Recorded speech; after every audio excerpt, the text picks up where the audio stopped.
Les vacances de Lamine Yamal continuent de faire débat en Espagne, où l'on commence à s'inquiéter de son entourage et de ses choix hors terrain. Sur le plan sportif, Lamine Yamal est irréprochable.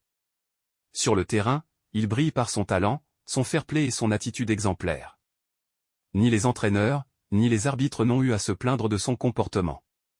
Travailleur, modeste, et joyeux selon les journalistes proches du FC Barcelone, le jeune ailier incarne à la perfection l'image du bon élève du vestiaire catalan. Mais depuis le début de l'été, ce n'est pas pour ses performances qu'il fait la une des médias espagnols. Alors qu'il profite de ses vacances, Yamal est au cœur de plusieurs polémiques relayées par la presse people. On lui prête une relation avec Fati Vasquez, influenceuse bien connue en Espagne et de 12 ans son aînée, ce qui suscite des réactions contrastées. À cela s'ajoutent des rumeurs autour de Claudia Bavel, autre créatrice de contenu, qui aurait dévoilé certains échanges privés. Le nom d'Uxu Lopez, une influenceuse qui l'aurait accompagnée en Italie, circule également. Ces informations, qu'elles soient fondées ou non, alimentent les inquiétudes d'une partie des supporters et observateurs du football espagnol. Autre élément de tension, son récent séjour au Brésil, en compagnie de Neymar. Si le Brésilien est l'idole de Yamal, il est aussi connu pour son goût prononcé pour la fête. Certains voient en lui une influence potentiellement néfaste pour le jeune Catalan, encore en pleine construction de sa carrière. Mundo Deportivo a d'ailleurs publié un éditorial ce dimanche, exhortant Yamal à se méfier de la médiatisation excessive de sa vie privée et à se concentrer sur l'essentiel. Sur les réseaux sociaux, de nombreux fans du Barça expriment leur inquiétude. Des critiques auraient même été formulées en interne, « Il ne faut pas penser qu'à s'amuser, il faut aussi travailler », aurait glissé en Flick. Tandis que d'autres dénoncent une exagération orchestrée par les médias pro-Madrid pour salir l'image du joyau blaugrana. Le quotidien Sport soulignait ainsi que certains supporters barcelonais craignent de voir leur pépite suivre le même chemin que Neymar, s'égarant dans les distractions extrasportives. Quoi qu'il en soit, seul le terrain dira si Lamine Yamal garde les pieds sur terre. Pour l'instant, l'essentiel est qu'il revienne concentré, prêt à confirmer les espoirs placés en lui. Mercato, Deco s'exprime sur Nico Williams et Ansu Fati dans un entretien exclusif. Dans un long entretien accordé à la Vanguardia, le directeur sportif du FC Barcelone, Deco, a levé le voile sur plusieurs dossiers chauds du mercato estival. Parmi eux, celui de Nico Williams, la grande priorité offensive du club catalan après l'arrivée prometteuse de Joan Garcia, déjà considéré comme l'un des beaux coups de l'été. Le Barça multiplie les démarches pour s'attacher les services de l'ailier de l'Athletic Club. Le joueur, séduit par le projet barcelonais et l'idée de retrouver ses amis Lamine Yamal et Gavi, se montre réceptif. Toutefois, le dossier s'annonce épineux. L'Athletic refuse toute négociation directe et réclame que la clause libératoire du joueur estimée à environ 60 millions d'euros soit réglée en une seule fois. Une exigence qui complique l'opération pour les dirigeants barcelonais, toujours soumis à des contraintes financières strictes.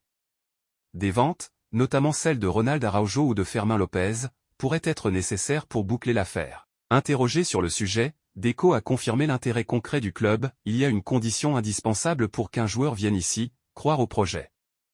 L'année dernière, l'opération n'a pas abouti parce que notre priorité était Dani Olmo. Aujourd'hui, des joueurs comme Nico montrent clairement leur envie de nous rejoindre. On a rencontré son agent, on connaît les conditions. S'il y a une possibilité, on ira de l'avant.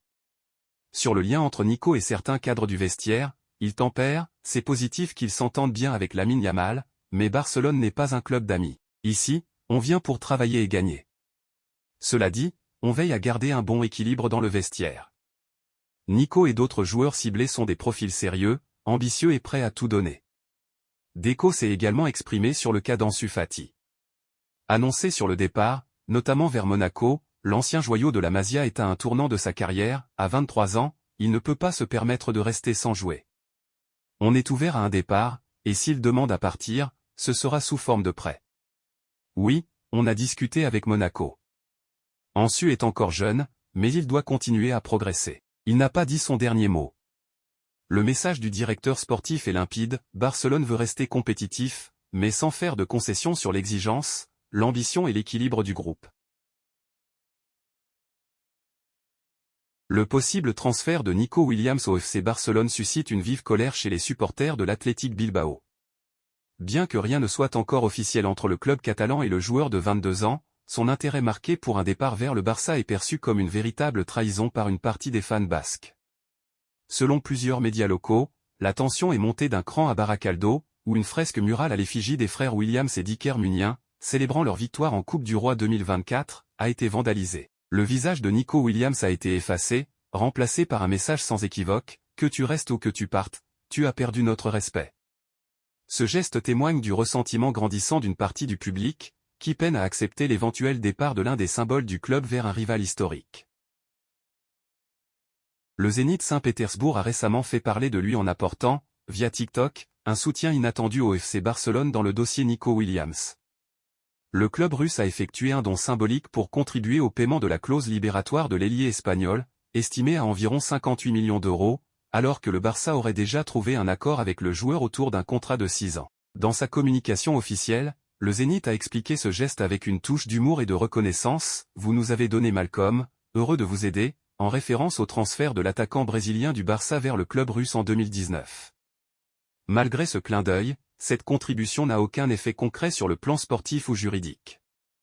L'Athletic Bilbao reste inflexible et exige que la clause soit payée en intégralité et en une seule fois, comme le prévoit la réglementation. Le FC Barcelone, de son côté, tente de trouver une solution financièrement viable, explorant notamment un étalement des paiements, bien que cela ne soit pas conforme aux exigences du club basque. En somme, le geste du Zénith relève davantage du symbole et de la communication que d'un véritable coup de pouce financier dans une opération toujours complexe pour les Blaugrana.